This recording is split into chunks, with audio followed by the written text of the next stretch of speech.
नमस्ते दोस्तों। तो आरआरबी 2025 ग्रुप डी का फॉर्म आ चुका है। आप लोग देखेंगे तो इसमें बताया गया है कि जो ओबीसी लग रहा है वो सेंट्रल लेवल का लग रहा है, तो उसको कैसे बनाना है बहुत ही आसान तरीका है। मैं बहुत ही आपको आसान तरीके से बताने वाला हूँ कि आपको इसको कैसे बनाना है। तो सबसे पहले आपको अपना क्रोम ओपन कर लेना है और वहाँ पे सर्च कर लेना है आरटीपीएस, और आरटीपीएस पे आप जाएंगे और हम बात करें इसके इम्पोर्टेंट डॉक्यूमेंट की, तो आप यहाँ पे देखेंगे Bihar central OBC NCL certificate लगने वाले महत्वपूर्ण दस्तावेज वो कौन कौन से हैं। आवेदक का शपथ पत्र, आवेदक का आधार कार्ड, आवेदक का जाति प्रमाण पत्र, आवेदक का निवास प्रमाण पत्र, आवेदक का पारिवारिक आय प्रमाण पत्र। जो कि आपने आय बनवाया होगा वही लगेगा, कोई दूसरा देने की जरूरत नहीं है। ये नहीं है कि अपना मम्मी पापा का बनवा के देना है, ऐसा नहीं करना है। जो आपने आय प्रमाण पत्र बनवाया वही यहाँ पे लगेगा। और आवेदक की पासपोर्ट साइज फोटो वो आप यहाँ पे दे देंगे, और ईमेल आईडी, मोबाइल नंबर इत्यादि। यानी आपको ईमेल आईडी और मोबाइल नंबर देना है। इतना देने के बाद अगर आप देखेंगे फर्स्ट में जो दिया हुआ है आवेदक का शपथ पत्र, ये बहुत इंपॉर्टेंट है। इसको आपको कैसे भरना है, चलिए हम प्रोसेस बाय प्रोसेस बताते हैं आपको। कुछ ऐसा पीडीएफ दिखेगा आपको। सबसे पहले आपको दिख जाएगा यहाँ पे नाम भरने के लिए, तो यहाँ पे अपना नाम भर देंगे, पूरा नाम भरेंगे और वो भी हिंदी में भरेंगे। यहाँ पे अपने पिता का नाम डाल देना है। आपके पिताजी का जो भी नाम होगा आप यहाँ पे डाल देंगे देख करके। और गांव का नाम डालना है, यहाँ पे पोस्ट ऑफिस डालना है और थाना डालना है। नीचे देखेंगे तो आपको प्रखंड डालना है, अनुमंडल डालना है, और यहाँ पे जिला और राज्य में आपको बिहार डालना है। इतना भरने के बाद अगर आप नीचे देखेंगे तो यहाँ पे आपकी जाति पूछी जा रही है। मैं डैश जाति से संबंध रखती हूँ जो बिहार हेतु अन्य पिछड़ा वर्ग के रूप में अधिसूचित है।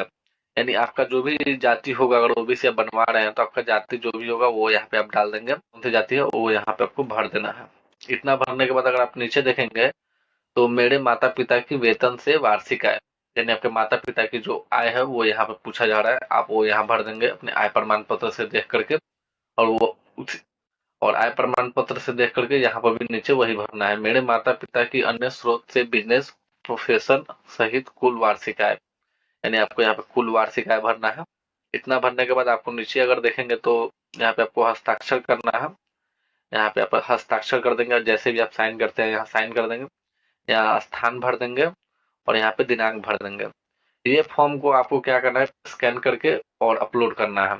आप यहाँ देखेंगे कि नॉन क्रीमी लेयर प्रमाण पत्र का निर्गमन केंद्र सरकार के परियोजनार्थ, यानी केंद्र सरकार के द्वारा जो आपका नॉन क्रीमी लेयर सर्टिफिकेट है वो यहीं से बनेगा। आप यहाँ यही जो ओबीसी है वो आपके ग्रुप डी में लग रहा है। आप यहाँ पे क्लिक करेंगे और यहाँ पे अंचल से बनाएंगे। उस पर क्लिक करने के बाद आपको यहाँ पे सबसे पहले दिख जाएगा कि प्रमाण पत्र का प्रारूप भाषा चुने, यानी आप प्रमाण पत्र जो किस रूप में लेना चाहते हैं, हिंदी में या इंग्लिश में। तो हम यहाँ सिंपली हिंदी चूज किए हुए हैं। अगर आप नीचे देखेंगे तो यहाँ पे आपको लिंग डाल लेना, आप जिस भी मतलब स्त्री या पुल्लिंग है तो आप डाल लेंगे। और जैसे ही आप सेलेक्ट करेंगे इसको, यहाँ पे आपका जो कोई विवादक नहीं लिख के चला आएगा। यहाँ पे आप देखेंगे नेम ऑफ एप्लीकेंट, जो भी आपका नाम होगा वो यहाँ पे आप डाल लेंगे। और जो आप यहाँ पे हिंदी में डालेंगे, जो आप यहाँ इंग्लिश में डालेंगे वही यहाँ हिंदी में होके आ जाएगा। आपको यहाँ जन्म तिथि डाल लेना है, आपका जो भी जन्म तिथि होगा अपने डॉक्यूमेंट से मिला लेंगे। और यहाँ आधार संख्या डाल भी सकते हैं, नहीं भी डाल सकते हैं। अगर यहाँ आधार संख्या डालते हैं तो आपको ओटीपी से इसको प्रमाणित करना होगा, अन्यथा आप इसे छोड़ देते हैं तो आपको इसका एक डॉक्यूमेंट बना करके इसे अपलोड करना होगा जो कि दोनों साइड का होना चाहिए। और यहाँ आप नीचे देखेंगे तो राज्य जो आपका ऑलरेडी सेलेक्ट रहेगा, यहाँ पे जिला आप सिलेक्ट कर लेंगे, आप जिस भी जिले से आते हैं।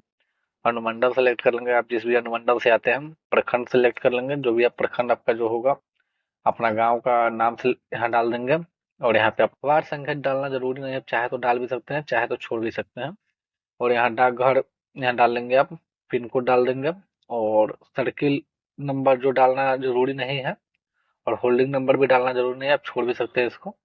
आपका ग्राम पंचायत से आते हैं या नगर निगम से आते हैं या नगर परिषद से आते हैं, नगर पंचायत से किस चीज से आते हैं आप यहाँ पे सिलेक्ट कर लेंगे।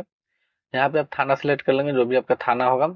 और अगर आपका एड्रेस दोनों सेम है तो आप यहाँ पे सेम पे सेम एज अब ऊपर जैसा आप क्लिक इस पे टिक कर देंगे तो ऊपर जैसा ही आ जाएगा नीचे भी। इतना करने के बाद आप नीचे देखेंगे तो लिखा हुआ है धर्म, आपका जो भी धर्म होगा वो यहाँ डालेंगे। कैटेगरी डालेंगे, आप किस कैटेगरी से आते हैं। हम ओबीसी बना रहे हैं तो यहाँ पे ओबीसी ही सिलेक्ट रहेगा ऑलरेडी, आपको इस पर सिर्फ सिलेक्ट कर लेना। आपका जो जाति है पूरा लिस्ट खुल के आ जाएगा, किस जाति से आते हैं आप अपने अकॉर्डिंग सिलेक्ट कर लेंगे। इतना करने के बाद आपका उपजाति होगा तो यहाँ पे लिस्ट खुल के आ जाएगा, उपजाति भी आप सेलेक्ट कर सकते हैं। सब कास्ट सीरियल नंबर ये डालना जरूरी नहीं है, आप चाहे तो छोड़ भी सकते हैं।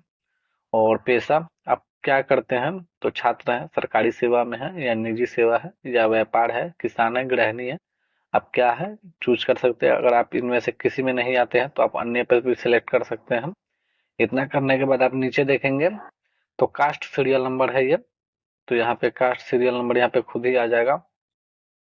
यहाँ पे आपको नेम ऑफ फादर, यहाँ पिता का नाम डाल देना है आपको। आप यहाँ पे इंग्लिश में डालेंगे तो आपको यहाँ पे हिंदी में लिख के आपको यहाँ पिता का नाम डाल लेना है। अगर आप यहाँ पे इंग्लिश में लिखते हैं तो यहाँ हिंदी में खुद ही लिख के चला आएगा। अगर स्पेस बटन क्लिक करते हैं तो यहाँ पिता की जाति, आपके पिता की क्या जाति आप यहाँ पे सेलेक्ट कर लेंगे, पूरा लिस्ट खुल के चला आएगा।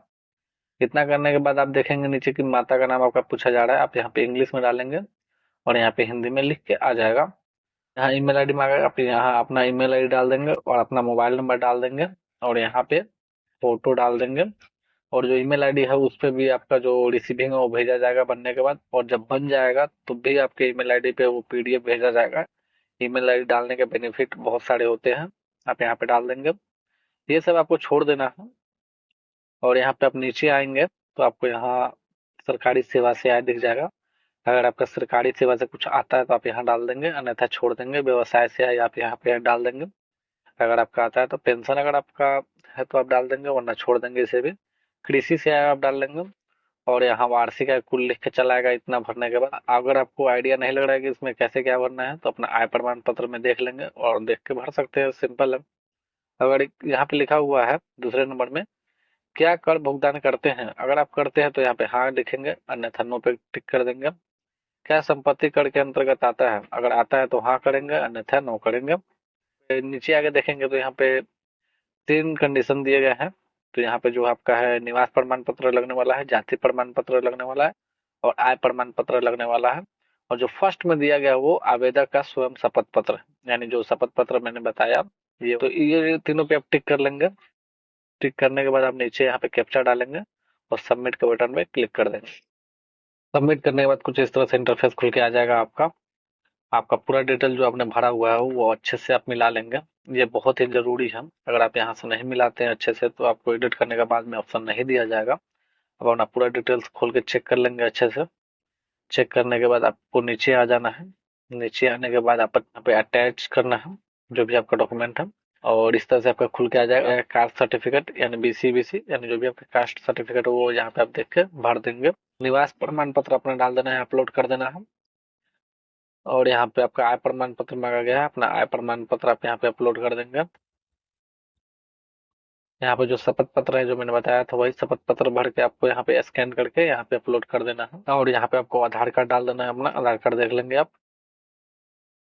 इतना डॉक्यूमेंट अपलोड करने के बाद दोस्तों यहाँ पे आपको सेव कर देना है। कुछ इस तरह से खुल के आ जाएगा। अगर आपको लगता है कोई डॉक्यूमेंट आपने गलती ही डाला हुआ है या चाहे आप चाहे तो यहाँ पे चेक भी कर सकते हैं, सभी पीडीएफ यहाँ पे दिए गए हैं, आप खोल सकते हैं इसको यहाँ से। जैसे ही खोलेंगे आपने जो आपने अपलोड किया वो यहाँ पे खुल के आ जाएगा, आप देख लेंगे और भर देंगे। और इतना करने के बाद आपका अगर सभी चीज सही है तो आप यहाँ पे नीचे आएंगे और सबमिट के बटन पे क्लिक करेंगे और सभी को सबमिट कर देंगे। सबमिट करने के बाद दोस्तों यहाँ पे आपको नीचे आ जाएगा एक्सपोर्ट टू पीडीएफ, आप यहाँ पे एक्सपोर्ट करके अपना रख सकते हैं। और जो आपने ईमेल आईडी डाला हुआ था उस ईमेल आईडी पे भी आपका चले जाएगा रिसीविंग। जो आपने मोबाइल नंबर डाला था उस मोबाइल पे आपको मैसेज चला जाएगा। मिलते हैं नेक्स्ट वीडियो में, तब तक के लिए बाय।